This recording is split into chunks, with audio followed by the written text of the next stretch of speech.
What's going on? This is My Life in the Shop. I'm your host, Donald Washington. I'm going to take y'all through the slave castles of Ghana. This is before slavery. Now, I always say we must know our history. Now, we were kings and queens. Black history is not slavery. Let's get that straight. I want to clear that up. I just want to bring y'all the slave castles of Ghana. Somebody was just showing me this today. I thought it was crazy what our ancestors went through once upon a time, because we must understand our history, understand where we come from, and what our ancestors endured. I couldn't believe seeing this, man. Seeing some of the slave ships they came over on.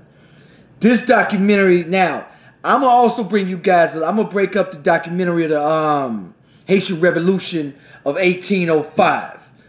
We must understand our history, what our ancestors went through, and understand, I'm going to repeat this, black history is not slavery. We were kings and queens. I just wanted to bring y'all this, because what we're doing now to each other in our communities, I want y'all to understand what our ancestors endured. The palms, the sand, the soft breeze, they seem endless in Ghana's Cape Coast. Now, this is in Ghana. Now, Ghana has a lot of, and you know something else, a lot of people got a lot of negative stuff to say about Africa. Africa is beautiful land, beautiful beaches. And I hear about the beaches of Ghana, and this is something we need to start visiting on a regular basis. Yet all are rarely explored by people outside. So they would keep the females in this dungeon? Yes, this was purposely for the women and children. It was designed to took about between 500 and 800 women and children. And they lived here almost in the same conditions as the men. Right, probably the only thing different. Oh, fuck. And here probably was the door behind you. Kwesi Esau Blankson marks this moment with reverence as he goes on to explain the inhumane conditions. Slaves living on little food, water, or air, eating, sleeping, defecating side by side in suffocating conditions. Blankson is a senior educator here. And what is that door? That was through that door, soldiers and officials came in to select the women. They washed them and abused them. Rape them? Yes, rape them. And after they brought them back. The children and the women? Yes. And this went on every day? This went on every day. Cape Coast Castle was once the most active slave trading hub in West Africa. For nearly 4 centuries, millions of Africans were captured like animals and shipped across the Atlantic to a future they could never imagine. So, Blankson, they would be spending up to 3... I'm going to tell y'all on this, they're going to show y'all a door of no return. They're going to show y'all where the men slept at. This is something President Barack Obama went to go visit. But this is the type of stuff you don't see on CNN, and especially Fox News and American news stations. Months in the dungeon, and then when they came out? The door of no return. If you qualify to go through this, you never come back. But their direct descendants, known as Roots Tourism, thousands from the U.S. and around the world are taking in the horror and what it means for their shared family history. Monique Ross and Jacques Wallace are here from New York. It's a little devastating at first, but it's good to know the history of what has happened and how to kind of connect, you know, your historical past with things that has happened. U.S. President Barack Obama made the emotional pilgrimage in 2009, and Blankson was his guide. What was his reaction to what you told him? Surprise, shock, sad, and also motivated. Motivated? Yes, because if blacks survived the ordeals they went through this, then it's a survival for human beings. It shows that we have a high survival instincts, and that has gone to help rejuvenate the town, the community. And make sure you understand, not all slaves were brought to America. A lot of them. There's more Africans in South America, Haiti. They went all around the world. That this castle of death could now be a lifeline for Cape Coast is no small irony. The American poet Maya Angelou writes that it is a historical truth. No man can know where he's going unless he knows exactly where he's been.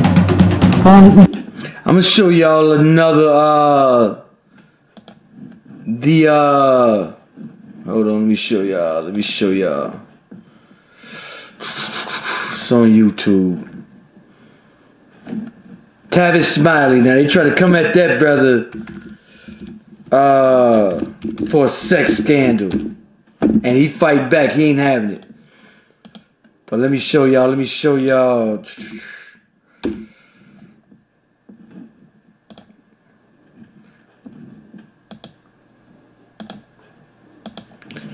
This is one of them. This is part of the documentary. You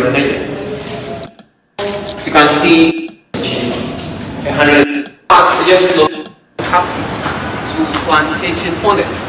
For were also Europeans who were raiding and selling slaves to their fellow Europeans along the coast of West Africa. So there were some raiders who were Africans, majority were Africans, but there were some also who were Europeans. They're going to show you how some of them where they was just thrown in dungeons and just left there to die. Any other questions? Alright, in that case, let us move into the dungeon, but the floor slopes gently and there's a big slip, so please take your time to watch your steps. Alright.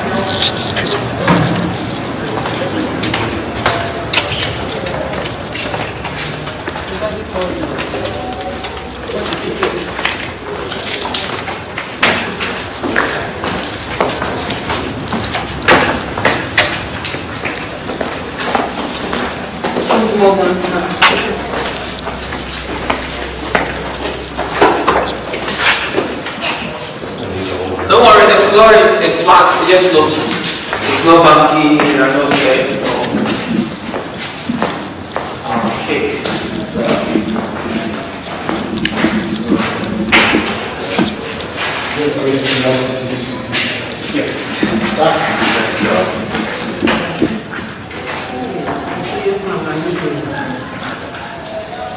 Look at that. Okay, let us know more this way.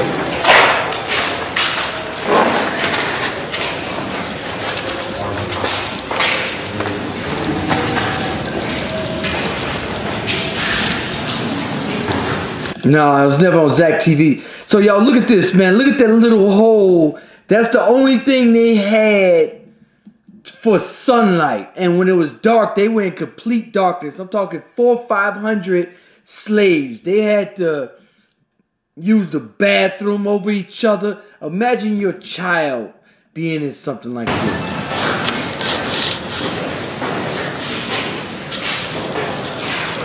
Alright. So we are in the middle dungeon. The dungeon was divided into 5 chambers. This is one chamber, and out of the 1,000 male slaves, about 150 of them were kept in this chamber. 150 men. And the slaves were normally put in shackles. There was no electricity at that time.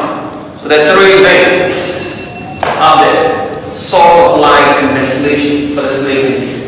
It is on record that the male slaves defecated on the floor. When urinating here, they stayed. See, he's saying that little line is where they defecated on the floor. And some of those little holes, they stuck like food in there for those slaves. Little or no food. They would go days without eating. Waiting for the slave ships. You can see a small drainage on the floor. It runs through all the 5 chambers into the sea. It was something like a sewage. So the feces, urine of the slaves runs through all the other chambers into the ocean. Fed twice a day. The slaves eat in the morning and the evening. They normally eat from their palms. And they'll be in the dungeon for between 2 weeks to as long as 3 months, waiting for the slave ships. Many of them often. So he said anywhere from 2 weeks to 3 months they would be waiting for the slave ship. Became sick. Many died. When a male slave dies in the dungeon, the body was carried out, thrown into the sea. So he said if you died in that dungeon, they carried your body out and threw you out to sea. Let me show you something over here. can come closer. About 44 years ago, in the 1970s, a group of archaeologists came to the castle to do some archaeological works.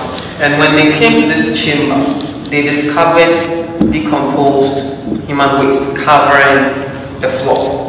The waste discovered was believed to be that of the slaves kept here. So the waste had been here for over 100 years. Slave trade. The British were trying to promote the Christianity religion among locals. So in the middle of the 18th century, a group of missionaries arrived in the castle, and a church was built in the town. There's a corner over there. It is just an extension of this chamber. But there is no door or exit on that side. And what you see right here is a traditional shrine or an altar. It belongs to the locals in the town. So the traditionalists, they do come to worship or to practice their religion here. There is even a priest in charge, but he is not here right now. However, this altar was built long after the end of the slave trade. So during the slave trade, there was no. So that's something that was built after the slave trade.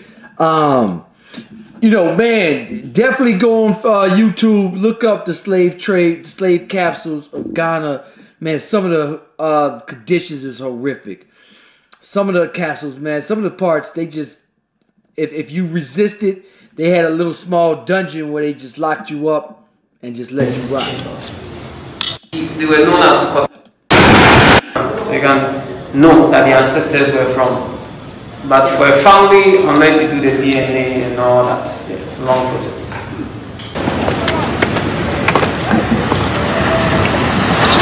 Thank you, coast is so beautiful.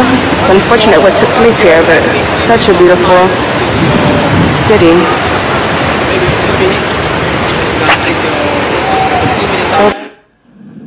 And our name was Anum Ansan, 400 women, and the women were occupying this section of the castle. Okay. I tried to make people understand the Portuguese in the castle never got up one day and said to themselves they were going into slave trading. So at least something that they experienced then.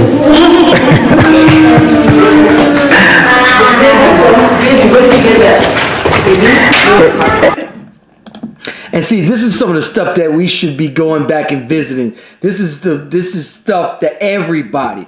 Here it is. We want to party down in Miami. We want to go to all these luxury islands and not know and understand where exactly we come from. This is where our ancestors endured. This is what they survived, if they survived. This was just step one.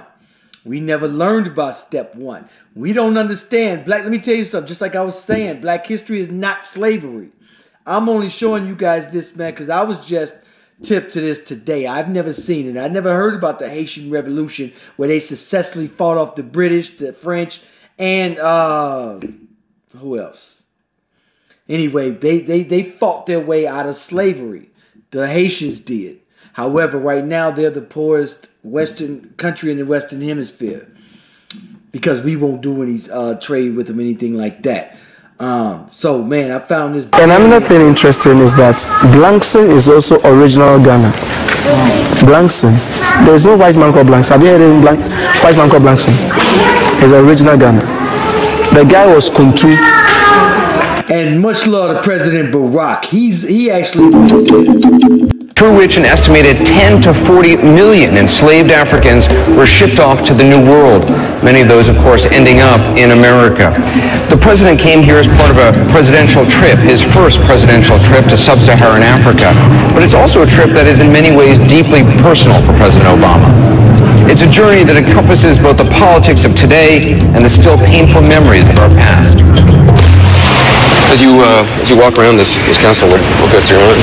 Well, obviously, it's a powerful moment for not just myself, but I think for Michelle and the girls. I'm reminded of the same feeling I got when I went to Buchenwald with Elie Wiesel. You almost feel as if the walls can speak, and that you try to project yourself into these incredibly harrowing moments that people go through. How'd you explain it to Sasha Malia? Well, you try to explain that people were willing to degrade others because they appeared differently, and you tried to actually get them to engage in the imaginative act of what it would be like if they were snatched away from mom and dad and sent to someplace they'd never. For centuries, enslaved Africans to larger slave ships waiting offshore. Once on board, their feet would be shackled, and they would make the long journey to the New World, and many of them ending up in America, never to return. Increasingly, though, African Americans, descendants of slaves, are returning here to Ghana to reconnect with their past and retrace their roots. This wall tributes our African leaders. When Imachus Okofu first visited Ghana in 1987... And that's another thing, African Americans, know your history, know who you come from, who's in your history, and why. Because we don't even know our heroes. She had no idea the trip would change her life forever. First trip, you hadn't been here probably more than a couple days. Never, that's right. And you decided this is it, this is I knew home. it. To have that sense of really being a part of something, as opposed to being a colored person in America, going through the things that we went through in America. This was different. This gave me a total sense of belonging. Imachus and her husband left their home in New York and settled near Cape Coast, Ghana. They built a lodge and tourist service called One Africa. Ghana is offering free citizenship, full citizenship to their country, to any African Americans. So if you want to go to Ghana, you become a citizen just like that. It's estimated as many as 5,000 African Americans now call Ghana their permanent home. For African Americans who move to Ghana, the transition can often be difficult. Many will tell you they feel a sense of home here, but often Ghanaians view them as foreigners. Obruni is a term that people here on the street call me. Sure, they use it to describe white people. Right. But they also... So they also use that sometimes to describe... Exactly. And when I questioned that... Did that hurt you? Because I didn't know what it meant. And then when I did know what it meant, and they said that it meant white man and stranger, and I said, how do you call me a white man? It says, because you sound like a white man.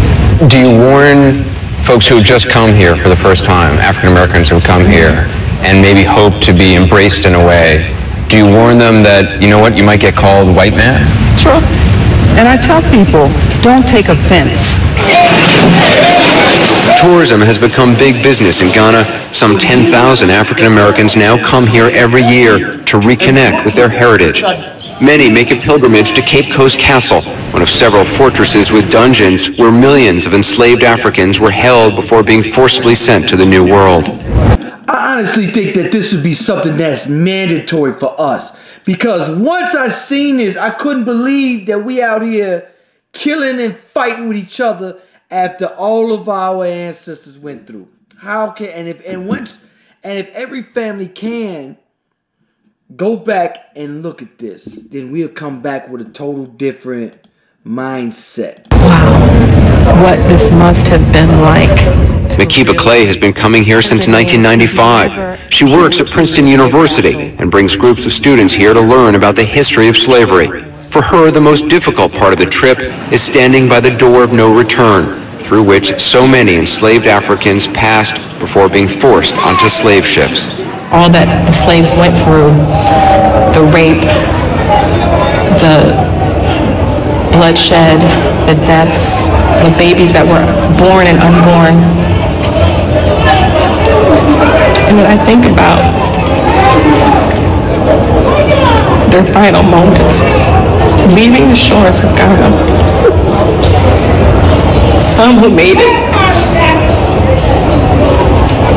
and some who didn't. That's what brings about the emotional aspect. It was visiting this dungeon where enslaved women were once held that made Imachus Okofu decide to move to Ghana. More than 150 women would be crammed into this room, sometimes for months before being shipped off. Thank you, thank you, thank you. Every time Imachus visits, she prays for the souls of those who died here and those who passed through. painful pilgrimage, but one that also gives her strength. And the pain is what? What is the feeling? Have you ever had a knot in your stomach? Like something is just gripping you in here? That's what it feels like. And what about the experience of being in that room made you want to live here? I don't know. It was something that just came over me that after I'd gone through that experience, and something else, you know what? Africa is our foundation. That's where we come from. Everybody else, every other foreigner that comes to America has a foundation. However, once I watched the Haitian Revolution and a lot of our history, a lot of people were saying it was Africans already here. Not only was it Africans already here, everybody comes from Africa. Let's start there. Humans are from Africa. All humans. If you're a human, you are African of descent. And Africans are native to every land. Everywhere there were Africans already there. That's a fact. Understand our roots, because in American society, we're allowing everybody else to teach our children. We're allowing their narrative to be taught to our children, to be taught to us. We're not teaching our children anything. And so we got to actually look up. After I had felt my ancestors, I felt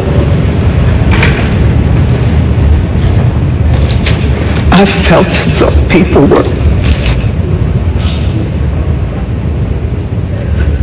I felt as though people were putting their arms around me. They were comforting me.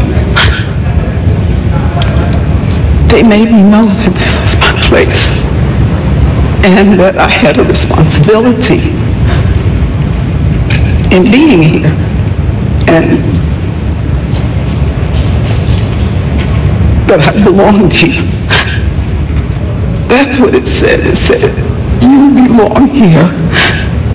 There's a guy on YouTube named Jesse Peterson. This lost brother, man, he wants to say, let me tell you something. Africa should be the richest continent on the planet. All the gold, copper, diamonds, resources, oil, all the natural resources come from Mother Africa. Africa should be the richest, but the French, the British, America, everybody has their hands in taking everything about that country. And even China does too, even draining all the resources out of it and leaving them poor.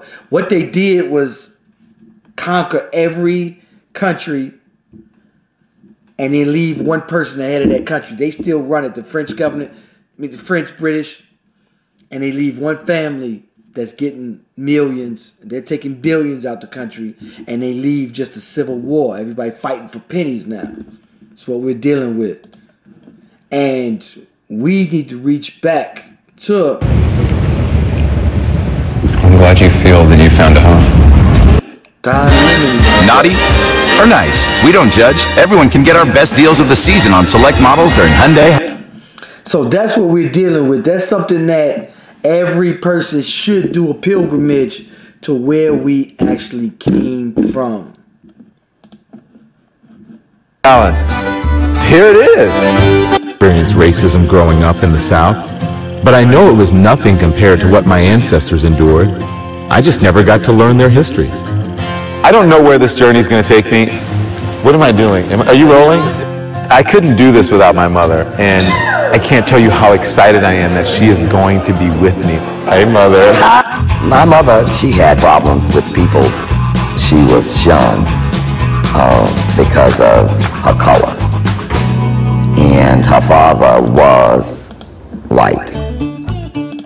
All right, so I'm not going to keep y'all, but man, that's something that we need to go back and look. And really just tour Africa, man. Get to know them. Let them get to know us. We've actually, after all these years, became two separate people. But we don't know anything about the heroes from then. I was watching the Haitian Revolution today, and it's so much I don't know. And that's why we do need our own source of media, because now that they're talking about black media. We actually think Minister Society and Boys in the Hood is normal for us to be killing each other, hating each other. We don't know none of our heroes. No real history about stuff that we've invented, stuff that we've done. The heroes that came out of the Haitian Revolution successfully fought off their captors. This is something that we should, as collectively, as a people, get back to. I didn't even know it was until I was like in 6th grade that it was a black national anthem, Lift Every Voice and Sing. I didn't even know it. But we have a national anthem. Lift Every Voice and Sing is our national anthem. Anyway, I got a lot more videos coming out. If y'all want to reach out to me, it's mylifeintheshy@gmail.com. I get it right here to my phone. I'll reply instantly. If not within minutes, hours. Any positive, negative comments, I'll reply. If you want to be a guest on the show, just send me. I use Google Hangouts. I can use Skype. It don't matter what I use. I can make it happen. On the weekends, I try to do interviews, stuff like that. I got all forms of social media. I'm on Twitter, Instagram, Facebook. Facebook and YouTube is where I spend most of my time, y'all. But anyway, man, get at me anytime. I'm here. I'm going to go ahead and end this. Y'all be easy.